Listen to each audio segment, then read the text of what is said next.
साथ ही साथ teaching aptitude से कुछ इम्पॉर्टेंट वीडियो बनाई हूँ, इसे ज़रूर चेकआउट करें। ये वीडियो मैं देखने के लिए बोलूँगी क्योंकि ये जून 2019 में जो एग्ज़ाम हुआ था NTA UGC नेट के, उसके पेपर 1 का 1 से 25 क्वेश्चंस दी हूँ और आगे हम 26 to 50 क्वेश्चंस भी बहुत जल्द डाल देंगे। तो ये पेपर बहुत इंपॉर्टेंट है और ये किस चैनल पे है ये तो मैं आप लोग को बता ही दी हूँ। ये A to Z fine art वाले चैनल पे है। वहाँ पेपर 1 के सारे ओल्ड क्वेश्चंस और न्यू सिलेबस के अनुसार स्टडी करवाया जाएगा। उसके बाद देखिए, एक मुझे कमेंट आया था कि मैं एक लेक्चर डिलीवर करूं लॉस्ट वैक्स पे, सैंड कास्टिंग पे एंड डोगरा कास्टिंग पे। तो ये बहुत ही जल्द मैं लाने वाली हूँ ये सीरीज। आज हम बात करेंगे महेंद्र पांड्या के बारे में, जैसा मैं आप लोगों को बता दी हूँ। तो सबसे पहले हम बात करेंगे कि उनका जन्म वगैरह कब हुआ है और मैं कुछ ऑब्जेक्टिव क्वेश्चंस भी लेके आई हूँ, इसलिए वीडियो को एंड तक देखें। तो सबसे पहले देखिए, महेंद्र पांड्या का जन्म हुआ है कब? 4 अक्टूबर 1926 को। कहाँ? Indore district, Bharuch, Gujarat, India. यानी कि महेंद्र पांड्या का सिंपल याद रखना है कि इनका जन्म जो है गुजरात में हुआ है। इन्होंने एजुकेशन कहाँ से ली है? तो BA किए हैं इन्होंने fine sculpture from faculty of fine arts MSU of university Vadodara से। स्कॉलरशिप इनको मिली है national scholarship, British counselling scholarship for methodology in teaching, for teaching methodology in sculpture. और इन्हें अवार्ड भी मिला है इंग्लिश स्पीकिंग यूनियन की तरफ से 1966 में। 1989 में इन्हें अवार्डेड मिले हैं outstanding artist fellowship of ministry of human resource India की तरफ से। प्राइज अवार्ड मिला है 1960 में, first prize tempera Bombay state art exhibition में। फिर 1959 में gold medal by Indian sculpture association all Indian competition में। तो ये सब कुछ है, अगर आप इसे पढ़ना चाहते हैं तो देख लें।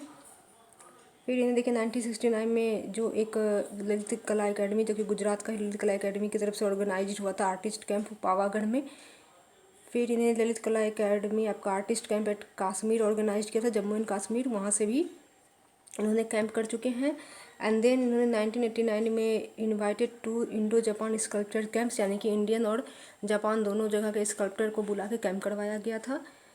तो ये इनका रहा। देखिए, ताज आर्ट गैलरी बॉम्बे में भी इन्होंने अपना प्रदर्शन किए हैं। फिर इनको देखिए कौन इम्पोर्टेंट है वो हम देख लेंगे, जैसे कि Malaya Japan Australia exhibition by Lalit Kala academy new Delhi. ये तो ये सब इनके अवार्ड अचीवमेंट्स हैं। अगर आप लोग पढ़ना चाहते हैं तो इसे देख लें, इसके बारे में ज़्यादा डिस्कस नहीं करूँगी, आप स्क्रीनशॉट ले सकते हैं इसका। ओके, सो मेन जो टॉपिक है उसके बारे में हम बात करेंगे। सबसे पहले हम देखिए, महेंद्र पांड्या आप लोग को बताएं कि 1926 में बॉर्न किए हैं भरूच गुजरात में। ये BA किए हैं फाइन स्कल्पचर महाराजा सायाजीराव यूनिवर्सिटी से और इनको बहुत सारे अवार्ड, स्कॉलरशिप और एग्जीबिशन अभी तक मिलते आ रहे हैं। जैसा कि आपने देखे ही, कितने सारे ललित कला एकेडमी की तरफ से कितने सारे इन्होंने कैंप किए हैं। इनका मटेरियल क्या है, ये सब के बारे में बात करेंगे। तो Mahendra has explored in various mediums like bronze, stone, would, cement and metal seat. तो इनका काम का मीडियम क्या था, इसके बारे में बात करना सबसे ज़रूरी है। इस चीज़ को आप नोट कीजिए, ये वाला line, Mahendra has explored in various medium like bronze, stone, would, cement and metal seat. ये याद रखना बहुत इंपॉर्टेंट है। अगर क्वेश्चन आ जाए कि महेंद्र पांड्या कौन से मीडियम में काम करते हैं और ऑप्शन में ब्रॉन्ज, स्टोन ये सब रहे तो वो सही होगा। एंड देन नेक्स्ट बात हुआ है कि constant approach which is evident in his stylistic to attain raw quality of the material. यानी कि ये जब काम करते हैं तो इनके काम में रॉ क्वालिटी को दिखाया गया है। मटेरियल में रॉ क्वालिटी होती है। उनके काम के कुछ इमेजेस लाई हूँ, वो देख के आप समझ पाएंगे। And the forms are simplified and modified to small scale even larger scale depending upon material. यानी कि वो जो काम किए हैं वो स्मॉल साइज़ के भी किए हैं और लार्जर साइज भी किए हैं। वो किस पे डिपेंड करता है, वो मटेरियल पे डिपेंड करता है कि मटेरियल कौन सा है, उस हिसाब से वो साइज़ को चूज करते हैं। और उनके फॉर्म्स कैसे होते हैं याद रखना है। तो फॉर्म जो है सिंप्लीफाइड एंड मॉडिफाइड होते हैं।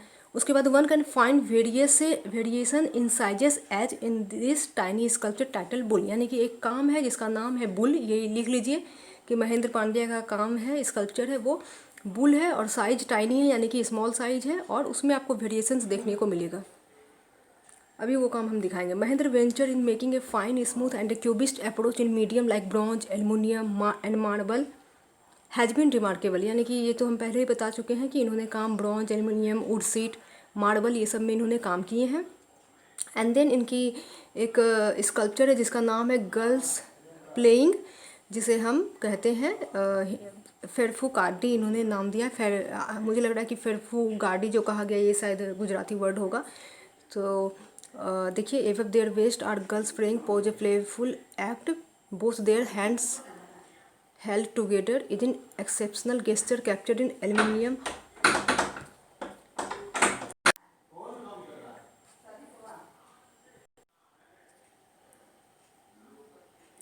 सॉरी फ्रेंड्स, देखिए यहाँ पे हम बात कर रहे थे स्कल्पचर के बारे में, तो ये आपका स्कल्पचर है, इसी के बारे में हम बात करें जो नीचे है। अभी हम ये स्कल्पचर आप लोग को दिखा रहे हैं, इस स्कल्पचर के बारे में बात कर रहे हैं। थोड़ा इमेज छोटा करेंगे। अच्छा, इमेज पीछे आएगा, ये अभी आ नहीं रहा है। देखिए इसके पीछे बुल भी दिख रहा है, अगर आप लोग देख पा रहे हैं तो देखिए ये पीछे में बुल की भी एक टाइटल हम बात किए थे, वो बुल भी है, उसका इमेज मैं कैप्चर नहीं कर पाई हूँ। ये गर्ल्स प्लेइंग की इमेजेस है, अभी पूरा इमेज आ जाएगा। तो इसमें जो यूज किया गया है गर्ल्स प्लेइंग में, इसका मीडियम जो है, कौन कौन सा मीडियम इन्होंने यूज किए हैं अपने गेस्चर्स में, तो aluminium small side sculpture. The abstract figure attain a fine smooth quality of the material that adds to its fineness in his sculpture that make part of permanent collection at NGMA Mumbai. तो अगर आपसे question याद ऐसे पूछा है कि महेंद्र पांड्या का एक काम है गर्ल्स प्लेइंग, वो कहाँ पे परमानेंट कलेक्शन में है, तो आपका आंसर होगा national gallery of modern art, जो कि मुंबई में है। देखिए NGMA दो जगह है, एक मुंबई में भी है और एक दिल्ली में भी है, तो कंफ्यूज मत होइएगा। जब अगर NGMA मुंबई देगा ऑप्शन में, तो NGMA मुंबई आप लोग को लगाना है। ऐसे फेमस बहुत ज़्यादा है national gallery of modern art Delhi, but Mumbai में भी एक NGMA है। तो आइए इस इमेज को हम देखते हैं। ये देखिए, ये इज द इमेज, और इसका जो नाम हम आपको बताए हैं गर्ल्स प्लेइंग, इसका एक और भी नाम है जो कि यहाँ पे लिखा हुआ है मिल्क मेड। देखिए ये एक फीमेल फिगर है। अब आप पूछेगा ये कैसे मैं कह रहे हैं कि फीमेल फिगर है, तो आप ऊपर जो मैं भी आप लोग को डिस्क्रिप्शन दी हूँ वहाँ पे देखिएगा, मेंटेन किया गया है कि एक लेडी जो है अपने हैंड को टुगेदर हेल्ड की है ब्रैकेट में। तो देखिए ये देखिए इनका हैंड है और ये कुछ होल्ड की है, यही इनका दूध बेचने का कोई होगा। और आप इनके लचक मचक मतलब जो भी कर्व है, गेस्चर्स हैं, पोस्चर है, इससे आप समझ सकते हैं कि ये एक लेडी है। और इसका साइज़ क्या है, तो देखिए मिल्क मेड, और इसका मीडियम जो है ब्रॉन्ज है, ब्रॉन्ज मीडियम में इन्होंने ये काम किया है। साइज है 12x4x3 सेंटीमीटर, और कहाँ है, तो national gallery of modern art Mumbai में है, और NGMA बेंगलुरु भी यहाँ पे दिखाया गया है। ये देखिए वहाँ का परमानेंट कलेक्शन है, ठीक है। तो दो क्वेश्चन इससे निकल के आए हैं। सबसे पहले तो ये निकल के आए हैं कि बुल जो है किनका काम है, तो बुल भी इनका काम है, और गर्ल्स प्लेइंग किनका नाम है, तो गर्ल्स प्लेइंग भी इनका काम है। इनकी मीडियम क्या है काम करने की, तो मीडियम एल्युमिनियम सीट है, वुड है, ब्रॉन्ज है, मार्बल है, और भी अदर मटेरियल है, स्टोन है। फिर ये काम कहाँ है, तो परमानेंट कलेक्शन NGMA में है। इनका बॉर्न कब हुआ है, तो 1926 अक्टूबर में हुआ है। कहाँ हुआ है, तो भरूच में हुआ है। भरूच कहाँ है, तो गुजरात में है। तो इतने सारे क्वेश्चंस हो गए हैं। फिर भी मैं आप लोग को वीडियो के एंड में ऑब्जेक्टिव में कुछ क्वेश्चंस शो करूँगी। और यहाँ पे देखिए इसमें से कुछ कुछ मुझे इंपॉर्टेंट लग रहे हैं, जैसे कि 1959 में इनको गोल्ड अवार्ड मिला है। फिर इन्होंने कहाँ से पढ़ाई की हैं ये याद रखिएगा, तो MSU से पढ़ाई किए हैं, ठीक है। अब नेक्स्ट हम चलते हैं, यहाँ पे भी देखिए कुछ इंपॉर्टेंट बात किया गया है, कुछ इंपॉर्टेंट पेंटिंग के बारे में, सॉरी नॉट पेंटिंग, स्कल्पचर के बारे में। ये मुझे एक इंटरनेट पर से मिला था, जो कि महेंद्र पांड्या का शो है, जिसका नाम है क्षुदित पाषाण। क्षुदित पाषाण का मतलब होता है, देखिए जैसे आप लोग न्यो पाषाण ये सब पढ़े होंगे, न्योपेलिथ हिंदी में पढ़ते हैं कि उत्तर पाषाण, तो पाषाण को हम लोग स्टोन बोलते हैं इंग्लिश में, ठीक है। पाषाण को हम लोग स्टोन बोलते हैं, और क्षुदित का मतलब होता है हंगरी, हंगरी स्टोन। यहाँ भी देखिए मेंशन है हंगरी स्टोन। तो महेंद्र पांड्या का show of sculptures and drawing title Kshudita Pashan यानी कि हंगरी स्टोन। तो इनका एक शो था स्कल्पचर और ड्राइंग का, दो शो था, ठीक है। कहने का मतलब है कि मान लीजिए अगर आप ये एक स्कल्पचर कार्व किए, ये एक स्कल्पचर कार्व किए, ठीक है, ये स्कल्पचर हो गया। अब इसी की आप ड्राइंग किए हैं, या फिर कोई भी ड्राइंग करते हैं पहले, तभी तो हम उसे कार्व करते हैं। मान लीजिए हमें एक फ़ैन बनाना है, तो हमने पहले एक फ़ैन बनाया, और फ़ैन बनाने के बाद ड्रॉ किए, और ये ड्राइंग को हमने फिर इसको स्कल्पचर में कार्व किए। तो ड्राइंग और स्कल्पचर इन्होंने दोनों अपने शो में लगाए थे, और उस शो का नाम था हंगरी स्टोन यानी कि क्षुदित पाषाण। और आगे चलेंगे, कुछ इंपॉर्टेंट बात के बारे में बात करेंगे। हाँ, ये शो कहाँ हेल्ड हुआ था इसके बारे में बात करेंगे। तो ये शो हुआ था आपका exhibition hall at the faculty of fine arts MSU Vadodara in February 2012, यानी कि बहुत ही रिसेंटली हुआ है 2012 में। तो ऐसा पूछा जा सकता है कि महेंद्र पांड्या का शो क्षुदित पाषाण कौन से ईयर में हुआ था, ये भी पूछ सकता है, तो आपको याद रखना है 2012। या फिर कौन से गैलरी में हुआ था, तो faculty of fine arts MSU Baroda में हुआ था।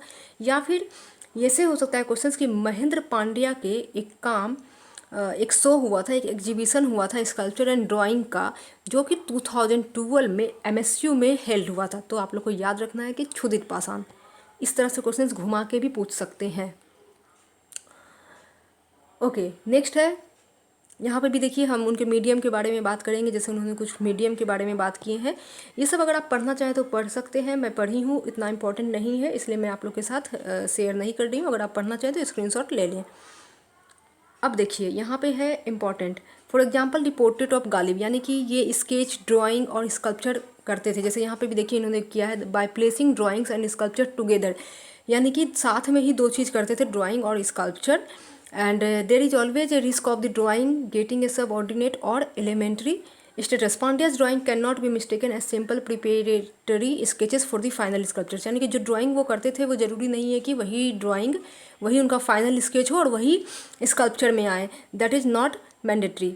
फिर इन्होंने बहुत सारे portrait, for example the portrait of Ghalib, यानी कि उन्होंने गालिब का एक पोर्ट्रेट बनाया था, कौन से मीडियम में, इंक ऑन पेपर में बनाए थे। और ये एक narrative drawing based on mythological episodes और इवन कंटेम्प्रेरी कंसर्न, यानी कि इन्होंने जो काम किए हैं, जो ड्राइंग किए हैं, जो पोर्ट्रेट किए हैं इंक ऑन पेपर पे, जो मीडियम रहा है, इसमें इन्होंने नैरेटिव ड्राइंग्स भी किए हैं, मिथोलॉजिकल एपिसोड्स भी दिखाए हैं, कंटेम्प्रेरी कंसर्न यानी कि अभी जो हो रहा है वो कंसर्न भी दिखाए हैं। और साथ ही साथ इनके जो फॉर्म्स थे वो बहुत ही अंडरस्टैंडिंग फॉर्म्स थे, बहुत ही अटेम्प्टिंग फॉर्म्स थे। And as studies and also as constructed narratives form a distinct vocabulary and therefore have to be granted an independent status. ये सब जो इन्होंने अपने काम में दिखाए हैं, like narrative drawings, mythological episodes, contemporary concerns और फॉर्म्स, ये सब मिल के इनके काम को एक वोकेबलरी और एक इंडिपेंडेंट स्टेटस ग्रांट करते हैं।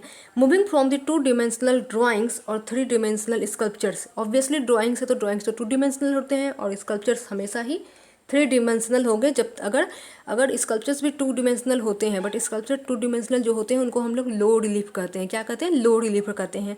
तो इसके बारे में भी हम बात करेंगे, एक वीडियो बना देंगे कि लो रिलीफ क्या होता है और हाई रिलीफ क्या होता है, कुछ एग्जाम्पल्स देके। So a common thread that binds the practices in the basic element of a line. तो ये इंपॉर्टेंट नहीं है, मैं सिर्फ ये बात करना चाह रही हूँ कि उन्होंने 2 डिमेंशनल ड्राइंग और 3 डिमेंशनल स्कल्पचर्स काम किए हैं। और जो कॉमन थ्रेड के बारे में बात हो रहा है, यानी कि उन्होंने जो अपने काम में, जैसे ये देखिए जो धीरे धीरे जो एक लाइन दिखाया गया है वो इनका एक बेसिक एलिमेंट दिखाया गया है, जो ऐसा लग रहा है कि धागे की तरह किया गया है। The line according to Pandya plays dominant role as a tool of exploration. जो मैं अभी बात की, ये जो धीरे धीरे ये जो बाघ का मुंह लग रहा है और ये जो आप स्क्रैचेस देख रहे हैं, जो लाइन देख रहे हैं, ये इन्होंने अपने टूल का एक्सप्लोरेशन के जो औजार वो यूज करते थे उस औजार का एक्सप्लोरेशन है। बी इट सरफेसेस, डेप्थ्स और defining volume and even opening various possibilities any given material can provide. उनको आप कोई भी मटेरियल प्रोवाइड कर दीजिए, वो उसमें डिफरेंट काइंड के पॉसिबिलिटीज़ निकाल लेंगे, उसमें वो वॉल्यूम दे देंगे, डेप्थ मिल जाएगा, आपको सतह मिल जाएगा और अपने टूल का वो एक्सप्लोरेशन करते हैं इसी सब के थ्रू। तो आइए इस काम को देखते हैं, कितना इंपॉर्टेंट काम है और इसके टाइटल भी हम देखेंगे।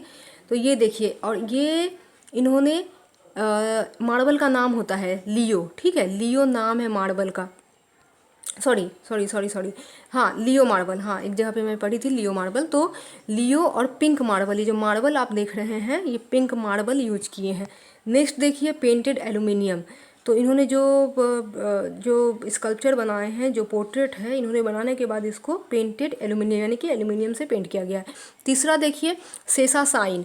शेषाशायी जो है ये भी पिंक मार्बल का बनाया गया है। तो शेषाशायी इस काम का टाइटल है, लियो यहाँ पे टाइटल है, मीडियम यहाँ पे पिंक मार्बल है और यहाँ पे भी पिंक मार्बल है, यानी कि इन्होंने 2 मीडियम में काम किए हैं। मार्बल इन्होंने बहुत ज़्यादा यूज की है अपने काम में और मार्बल वो भी पिंक मार्बल है और इसका नाम हो गया शेषाशायी। अब देखिए यहाँ पे हम कुछ इंपॉर्टेंट चीज़ के बारे में बात करेंगे। Retaining the raw quality of the stone, the artist avoids any possibilities of destructive artificial by adhering to organic forms. ये सब इंपॉर्टेंट नहीं है, मैं इंपॉर्टेंट चीज़ के यहाँ पे चल रही हूँ। देखिए यहाँ पे बात क्या है, unconventional mediums, be it the assemblies in wood, sheet, metal, painted cement, stone, bronze और एक्रेलिक सीट।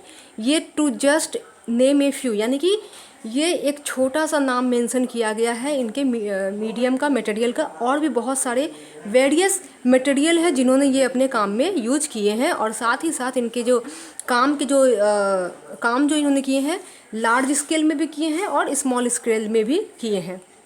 देखिए, an attempt to compare his works in stone like Leo और सेसासाइन। जो दो काम है, एक लियो एक इनका काम था जो भी आपने ऊपर देखा, और दूसरा है सेसासाइन।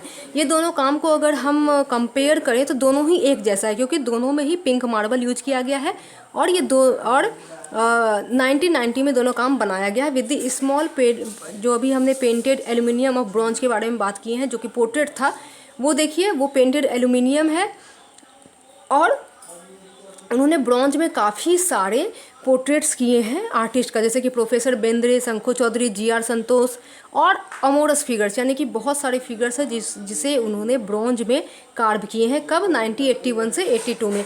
और 1982 से 82 में जो काम किए हैं वो उनका अर्ली वर्क्स में काउंट होगा, क्योंकि ऑब्वियसली पहले 1981 आया तब 1990 आया। तो ये सब इनके लेटर काम है और ये सब इनके पहले के काम हैं। एंड देन आप देखिए एक reclining figures in rose wood done in 1954, यानी कि 1954 में उन्होंने वुड में एक काम किया है जिनका नाम है रिक्लाइनिंग फिगर इन रोज। सो इतना मैं इंपॉर्टेंट बात की हूँ। और इसमें देखिए कितने सारे हमने स्कल्पचर के बारे में बात की है, तो सबका टाइटल याद रखिएगा। जैसे कि लियो एक टाइटल हो गया जिसमें पिंक मार्बल यूज किया गया है। सेसासाइन, इसमें भी पिंक मार्बल यूज किया गया है। पेंटेड एल्यूमिनियम, इसमें जो है क्या यूज किया गया है, पेंटेड एल्यूमिनियम ही मीडियम था और यह एक पोर्ट्रेट था।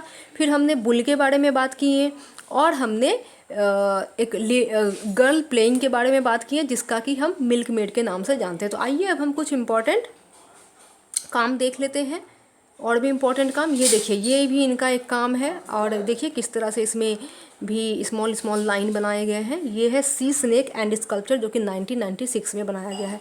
तो वो काम हम जब देखे थे लियो और सेसासाइन, वो 1990 में कार्व था, उसके बाद का ये काम है। और अब हम ये देखेंगे कि ये काम कहाँ रखा हुआ, उसका पूरा डिटेल देखेंगे। इसको हम थोड़ा जूम करके आप लोग को दिखा दें। सी, देख के ही लग रहा है कि सी है, स्नेक है, टाइटल ना भी दिया हो तो पहचान लेंगे। सी स्नेक एंड स्कल्पचर, इनका टाइटल देखिए, sea snake and sculpture accession number. जब कोई भी स्कल्पचर्स होते हैं, कोई भी काम होते हैं गैलरी में, तो उसमें एक्सेशन नंबर दिया होता है, ध्यान से देखिएगा। ठीक है, टाइटल हो गया म्यूजियम, तो national gallery of modern art Mumbai में है। और वो वाला काम जो हमने बताए थे आप लोग को मिल्क मेड, वो भी national gallery of modern art Mumbai में है। Gallery name art collection store, यानी कि वो वहाँ ही रहेगा। ऑब्जेक्ट टाइप स्कल्पचर है। मेन मटेरियल मार्बल है, ये भी मार्बल है, ये भी मार्बल है। आर्टिस्ट कौन है? महेंद्र पांड्या। उनकी नेशनलिटी क्या है? इंडियन है। बॉर्न कब हुए हैं? बता ही दिए हैं कि 1926 में इनका बॉर्न हुआ था। कहाँ? भरूच गुजरात में, जो इंडिया में पड़ता है। और इन्होंने BA की शिक्षा कहाँ से ली? तो MSU यूनिवर्सिटी से ली। किस में लिए? तो स्कल्पचर्स में लिए। तो इतना हो गया। अब कुछ हम ऑब्जेक्टिव क्वेश्चन देखते हैं। इतना पढ़ाने के बाद ये ऑब्जेक्टिव क्वेश्चंस का कोई मायने नहीं है, क्योंकि सब कुछ उसी में है। फिर भी अगर आप लोग ऑब्जेक्टिव में चाहते हैं तो एक दो क्वेश्चंस मैं लाई हूँ। जैसे कि महेंद्र पांड्या का जन्म कब हुआ? तो 1926 में। महेंद्र पांड्या कहाँ के निवासी हैं? तो भरूच गुजरात के। उनके इंपॉर्टेंट काम कौन है? तो बुल है, गर्ल्स प्लेइंग है, जो कि दोनों ही ब्रॉन्ज में है, याद रखिएगा। और गर्ल्स प्लेइंग को फेरफुगाडी और मिल्क मेड के भी नाम से जाना जाता है। और ये national gallery of modern art Mumbai में है। सी स्नेक एंड स्कल्पचर, जो कि 1996 में हुआ, और ये भी national gallery of modern art Mumbai में है। एक दो और मैं फिर से बता दे रही हूँ, रिपीट कर दे रही हूँ। उनके और भी एक काम थे, जैसे कि लियो थे, सेसा साई थे। और इनका मीडियम क्या था? तो मीडियम बहुत ज़रूरी याद रखना, bronze, stone, would, cement, aluminium, marble and metal sheet. तो फ्रेंड्स कैसी लगी ये वीडियो कमेंट करके ज़रूर बताएं। और जितने भी मुझे कमेंट आ रहे हैं, कुछ लोग मुझे कह रहे हैं कि आर्किटेक्चर पे पढ़ाने के लिए लाइक 17 to 19 सेंचुरी, जैसा मैं आप लोग को बताई थी कि मैं DD भारती पे 2-3 दिन से देख रही हूँ कि बिनोय केबेल, जो कि बहुत ही इंपॉर्टेंट आर्ट हिस्टोरियन हैं, क्यूरेटर हैं, और साथ ही साथ उन्होंने फिल्म डायरेक्शन, यानी कि जो डॉक्यूमेंट्री फिल्म होती है आर्ट की, उनका वो डायरेक्ट भी करते हैं। और जॉर्ज मिशेल भी आर्ट हिस्टोरियन है। तो उन दोनों ने मिल के हर जगह के चीज़ों का ये करते हैं, डॉक्यूमेंट्री फिल्म बनाते हैं।